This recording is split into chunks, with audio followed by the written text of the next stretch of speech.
Thanks for watching ERi-TV, dear viewers. Welcome to this special edition of Open Mic. As you can see, I'm here at the National Confederation of Eritrean Workers Hall, where the National Conference on Eritrean Agricultural Studies 2026 has kicked off. Today is day 1, 20th August 2026. Here in this program, we will be presenting you the keynote addresses of the guests of honor, as well as a short video made by the Public Relations Division of the Ministry of Agriculture, and excerpts of the presenters that have presented their papers here, which number about over 70 papers which will be presented during the course of these 2 days of a conference that is being held at the NCEW Hall.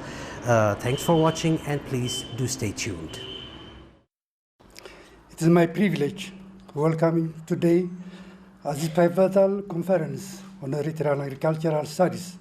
I thank you for sparing your time to join us today. This event signifies a renewed commitment to transforming Eritrean agriculture and solidifying its role as the cornerstone of our nation's economic prosperity.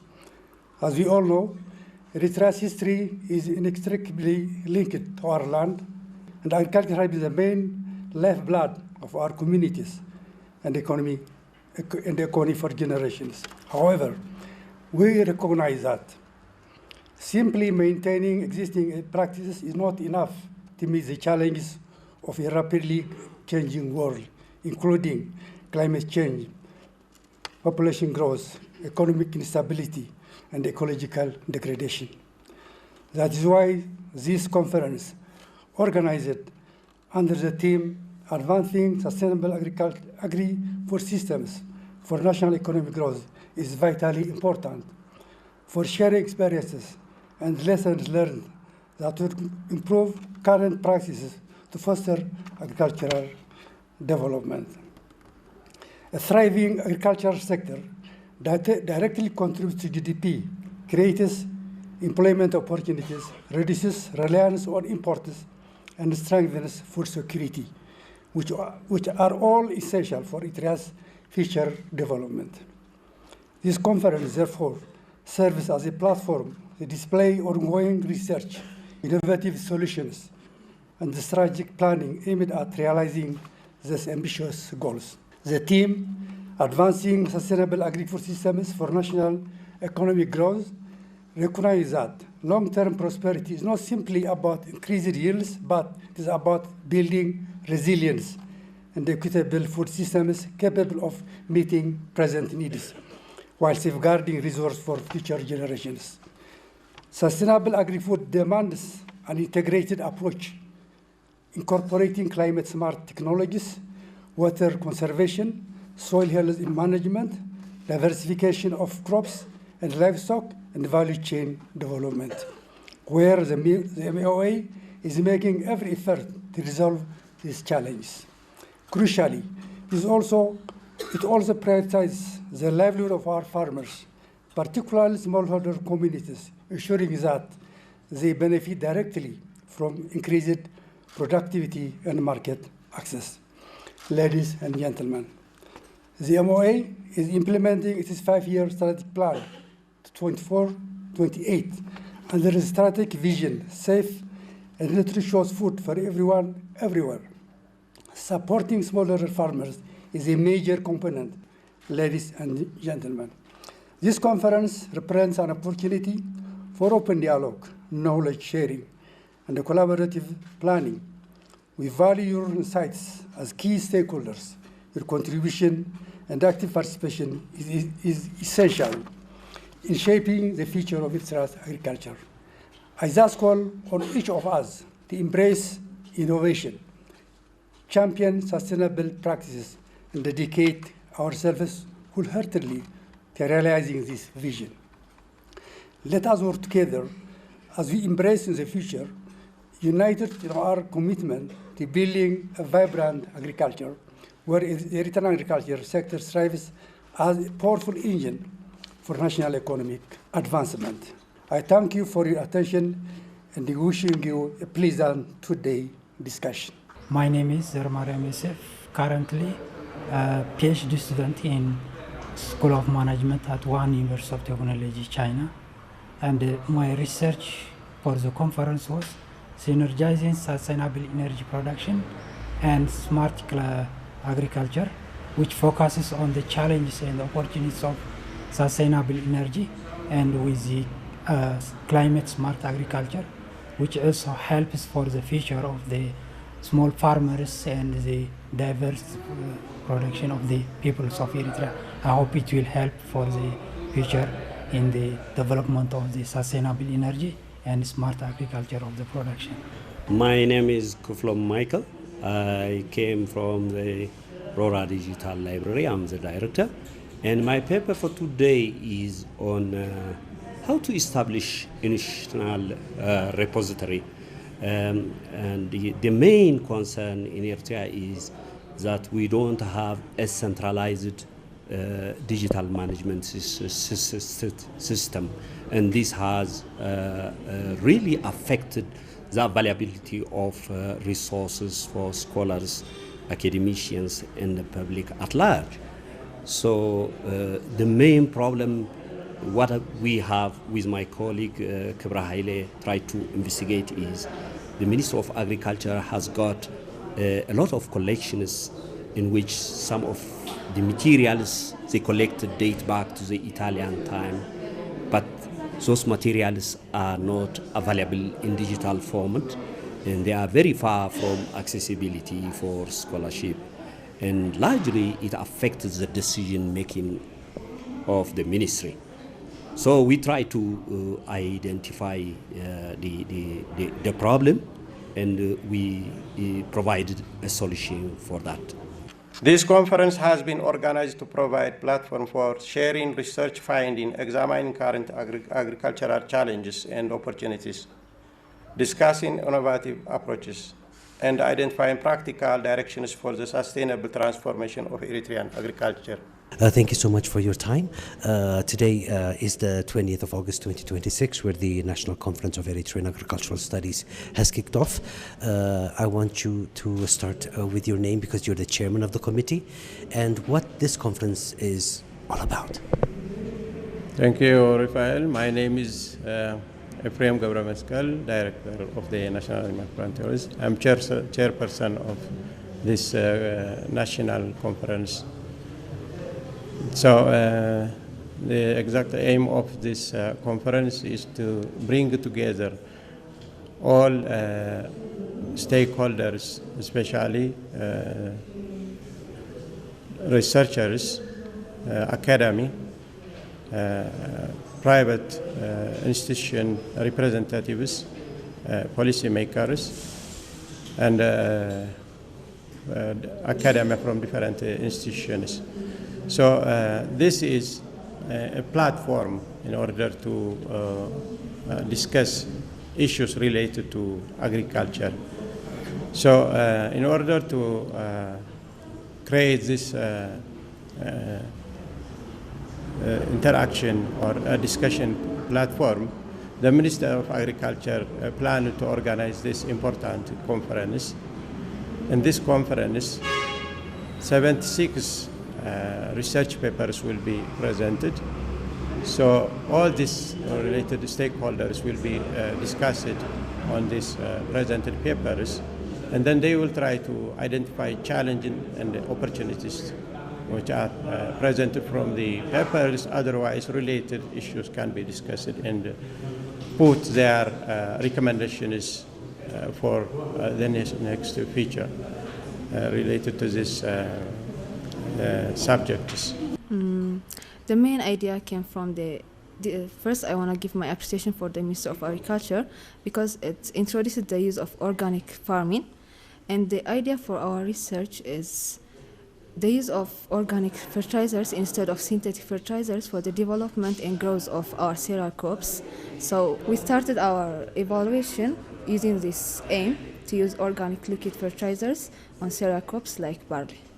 Today I came here with a challenge that threatens millions of lives and livelihood. That's the desert locust. And imagine a single swarm can consume about 35,000 people's feet a day.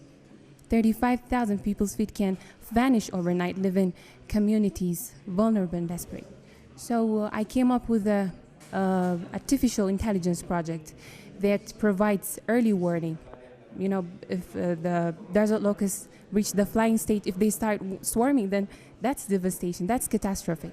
So using early warning, we can detect the early signs of desert locust, and we can be proactive in the way we take care or we handle desert locusts.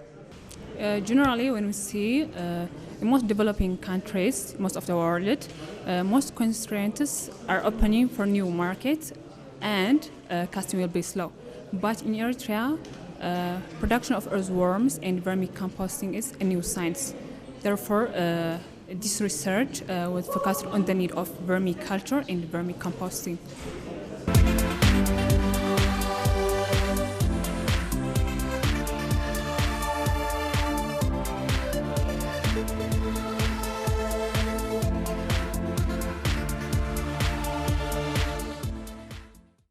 Eritrea, located in the sub-Saharan part of Africa, receives relatively low and erratic annual rainfall.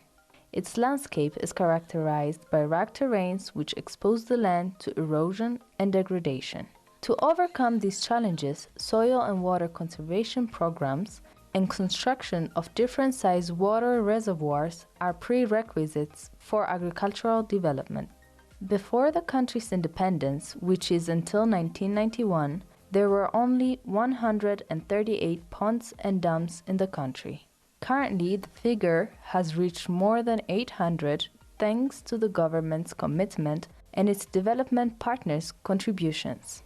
Subsequently, these initiatives, along with improved agronomic practices, increased the production of crops in general and that of fruits and vegetables in particular by many folds.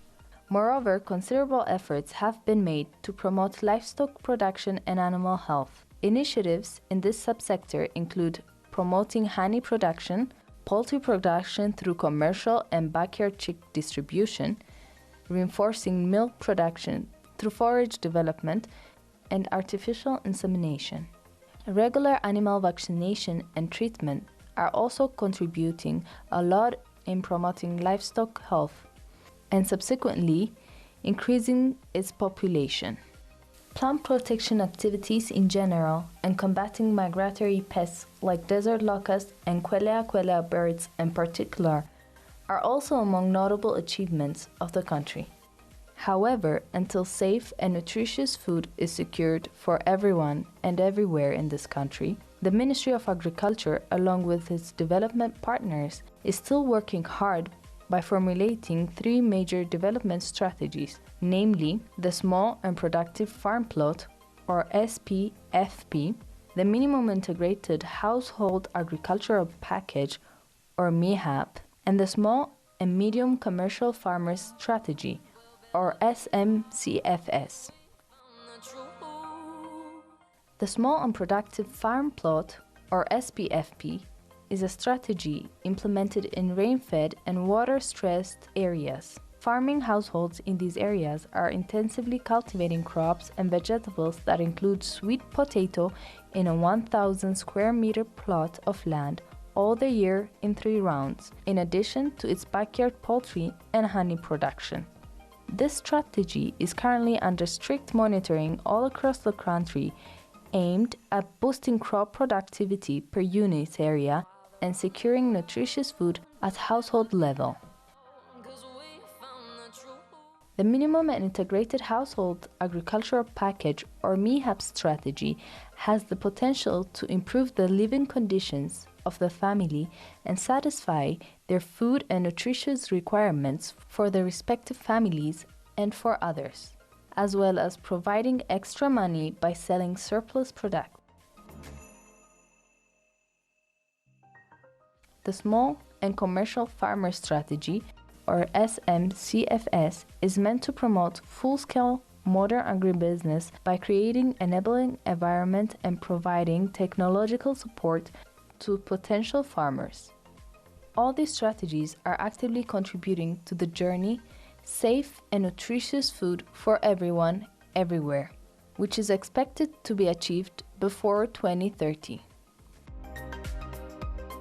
Even though commendable achievements have been registered in the agricultural sector, the country has not yet exploited the potential of the sector, which is adequate not only for local consumption but also for export purposes. To reinforce all these strategies, the ministry, with its limited capacity, is promoting climate-smart agriculture and preparation of safe and nutritious food recipes through a number of media outlets, namely weekly radio programs in all Eritrean languages, bi-weekly TV programs, weekly newspaper pages, monthly newsletter, and conducting a number of conferences and workshops. Currently, all these media and communication activities are being revised in such a way that they include disabled communities to contribute in all production endeavors and meet the global goal, leave no one behind. However, to strengthen and expand these initiatives, collaboration with local and international development partners is essential. Together, we can accelerate the journey. Together, we can secure safe and nutritious food for everyone, everywhere.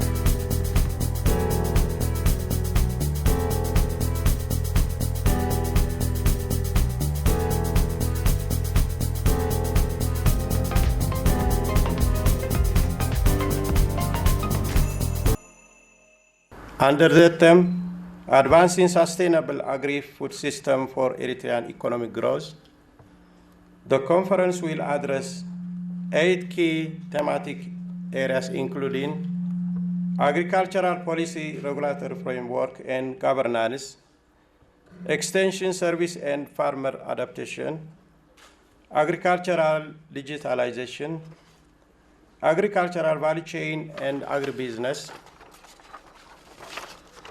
climate change adaptation and mitigation, agricultural biotechnology and laboratory services, genetic resource and biodiversity conservation, and food safety, security, and nutrition. The papers are designed to present on 8 different thematic areas related to agriculture. Starting from the agriculture, it includes different thematic areas I mentioned, and policy related and biotechnology related services, different services, innovative technology and services related. So they are in all 8 areas, different 8 areas. From these 8 areas, so different ideas and new findings will be generated, and the people will also, the conference will be discussed on this issue. And then eventually, as I mentioned, for the policy makers can be helped, for the professionals this can be helped, and then eventually this will be overall will be helpful for the agricultural sector. So in this discussion, eventually those papers and recommendations will be compiled and prepared as a proceeding to be published and utilized by the stakeholders or any reader of Eritrea. This is the main aim of this conference. My name is Yamane Gabrolul. I'm from the College of Business and Social Sciences at Asmara. The topic of my presentation was mobilizing diaspora in agro-industrial transformation. It is a way forward for Eritrea. It's like a policy paper, a policy thought paper. It aims at how to mobilize the Eritrean diasporas in the agro-industrial transformation, transformation of Eritrea. And in the study, I have taken case studies of various countries, such as China, such as Rwanda, such as India and South Korea, on how they mobilized their diaspora and reach the present state of their economic development. And we have taken the good experience of them, and I proposed it to our policymakers. If we collect our materials in one repository, and then the public will have an access, they will be aware, and it will directly affect not only the policymakers for decision, but also the farmers, the producers on the ground, who are on the forefront to produce food for us. They will be supported because what has been scientifically studied, it will be provided to them, whether it is in terms of for their crops, animal husbandry, or livestock. It will support them a lot. So far, our concern is we don't have such a centralized system that can support the public, the farmers, and the producers. And the worst thing is what we have collected from the research is large materials are in the hands of individuals instead of in the repositories. And this hampers for decision making and for the developmental growth. If the ministry implements this initial repository, it will help it for decision making. And not only that, but for largely for it will affect the national development plan too. This conference has been organized to provide platform for sharing research finding, examining current agricultural challenges and opportunities, discussing innovative approaches, and identifying practical directions for the sustainable transformation of Eritrean agriculture. It is a new research area, especially solar irrigation is a new area at this time in Eritrea, and for the future it will help for the cost effectiveness, especially maybe it has some initial cost, it might have some risks in the initial cost, but once it is implemented, it will help for the climate pollution reduction, and it will also help for the fuel reduction, especially if they implement the solar irrigation systems, it will have more productive in the agricultural system, and it will also for the integration of the use of solar energy and the agricultural production, so it will help for the people, especially for the small farmers. Agro-industrial sector is like an intermediary sector between the three sectors of any economy. We have the agricultural sector, we have the manufacturing sector, and we have the service sector. So it usually connects, it has forward and backward linkages with the sectors. So if we if we make an intervention in that sector, it will help us to transform the agricultural sector, and it will help us to transform the manufacturing sector, and it will help us also to transform the service sector. By presenting the paper in front of the Eritrean policymakers, I'm sure in their upcoming policy processes, they will take what I have presented into account and make the appropriate intervention. Thus, it will help us to see the long-awaited economic development of our country. So I assume that it will contribute that way. The advantage of this research is it's feed for poultry, fish, and pigs. In most developing countries, people have begun raising earthworms as a source of income, waste disposal. Agriculture, and they were so happy, and they supported us to grow this project. And talking about the coverage, we collected data for the whole CRC region. The CRC region includes 17 countries. It's designated by FAO, like the middle part of Africa, western part of Africa, and it can go towards Middle East and can reach as far as India. And its accuracy, talking about a breeding system or locust presence, it achieved an accuracy. There's actually several matrices, but the lowest among them was balanced accuracy, and it achieved an accuracy of about 91.13%, which is a very, very strong overall performance. And the other matrices performed above this. But talking about swarm movement, I can't assure you, because we relied on assumptions and proxy data as no ground data was available.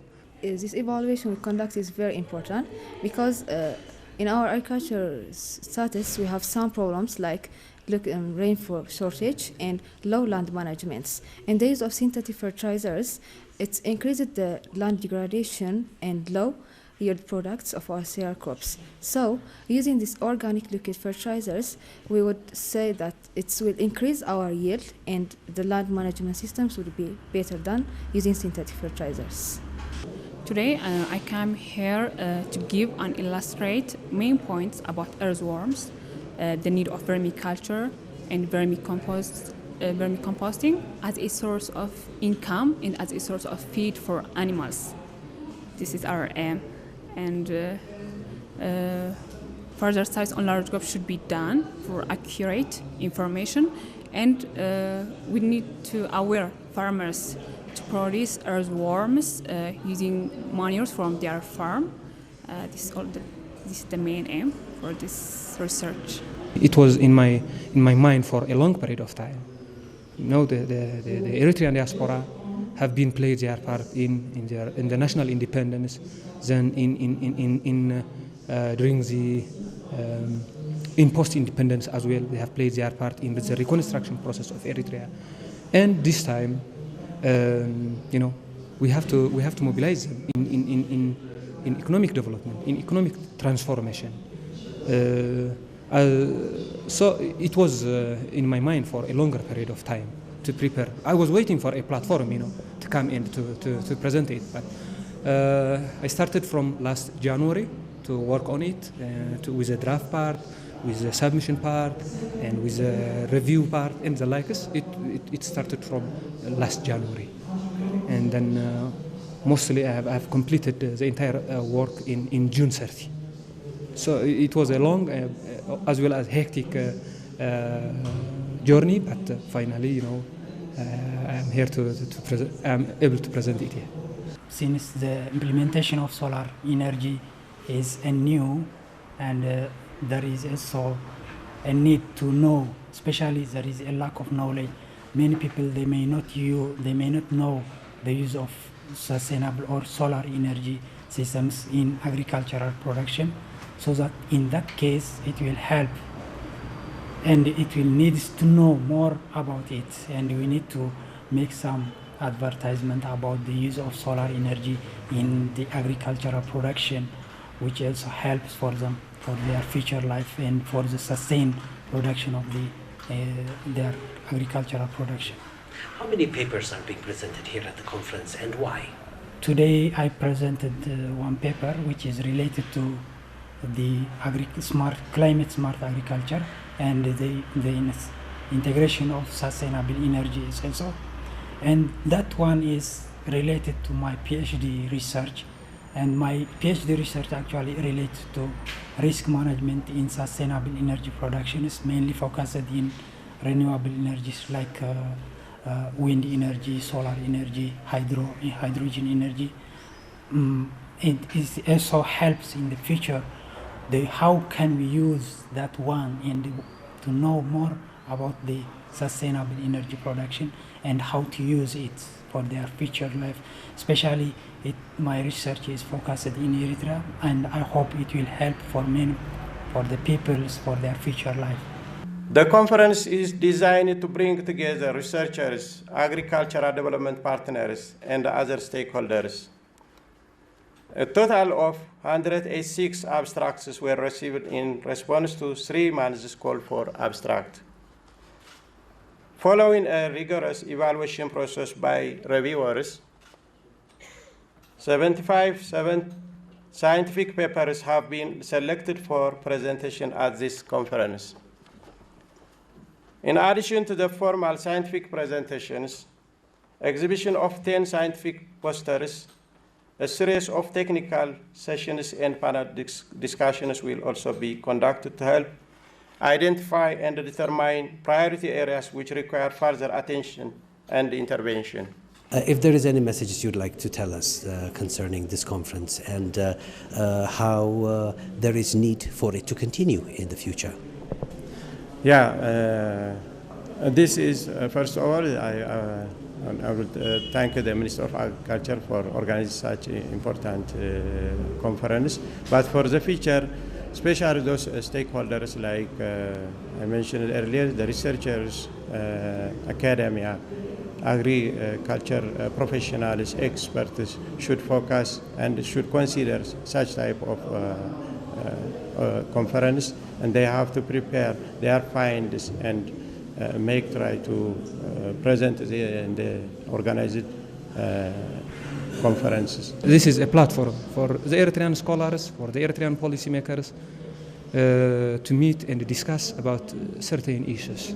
I believe that this conference, the papers or the research work that are presented here will contribute to the transformation of the country to another economic level. So I firmly believe that, because we have the scholars here, even the state policymakers are here in different ministries, from Ministry of Information to Foreign Affairs to Ministry of Education. So I think it serves as a platform for scholars and policymakers to meet and discuss, and then the policymakers will implement or will consider it in their policy design stage as well as in the policy implementation phase. So I firmly believe that it will contribute a lot. Out of this country, it's already done about this, but in Eritrea, just farmers should aware through extension work that earthworm production is good for poultry, fish, pigs, and other domestic animals. So we need to produce more earthworms as a source of income as a country. If it's implemented properly, I would be sure about 80% that it will increase our yield and it will maintain our soil fertility and increase the farmers' land management systems. Because using synthetic fertilizers, it reduces our land soil fertility and totally reduces the yield of the products. So using these organic fertilizers, it will increase and enhance our productivity level, and I would say it would start to export our organic products to other countries and increase our currencies. The Eritrean government should be aware the farmers to produce earthworm production through their using manures from their farm, because this earthworm proteins has equivalent biological value as a fish meal. And when you see financially, economically, it's beneficial to have this rather than other poultry feed, which is not affordable by ordinary people. So the Eritrean government should be aware on this and work on this. This will have a large impact not only on the decision makers, but also, as I have stated before, it will affect the producers wherever the farmers are, and it will largely affect our output on the economic development too, especially in production for growth in food production, and in securing the food security will also be highly enhanced. That is my test on that. My message would be to the youngsters, first of all, because the government gave us this opportunity to participate and increase our status of level in knowledge. So I would say them to come and to participate in this international conferences and increase their level of knowledge in agriculture and other sectors of studies. My final message is for the ministry. They do have lots of collections that date back to the Italian time, and largely handwritten materials are on their collections too.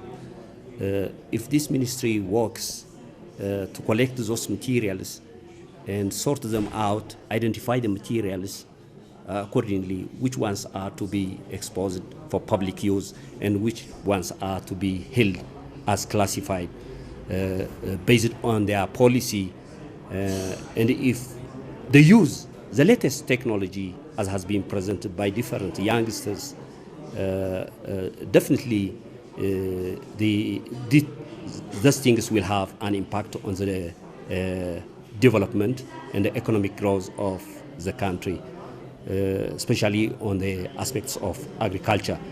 And finally, if we use the latest technology with what we have said, the DSpace for digital repository, we'll definitely have an opportunity to integrate with the world, especially with Africa, because Sudan is around and Ethiopia is around. On those countries, they use DSpace as a repository.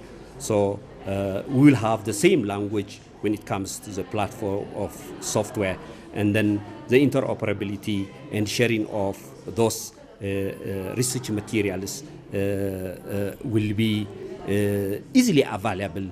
Forgetting the political aspects of the issue, we can think of how we can cooperate with research and each other support on those things. As a recommendation, I hope that our government commence a very centralized and a systematic data collection practices, so that in the very near future we can have plenty of state-of-the-art data-centric solutions in any kind of fields. And I hope our government holds such kind of seminars or platforms so that our youth can show themselves. And for the youth, please don't give up. Please chase your dreams. Keep growing. And don't slight any kind of opportunity like this to show yourself. Thank you so much. Dear viewers, we conclude our open mic for this evening. This is day one of the conference. Please join us again tomorrow, same time. We will be presenting you again with the same concept of the presenters that will be presenting tomorrow's event. So it is good night from us.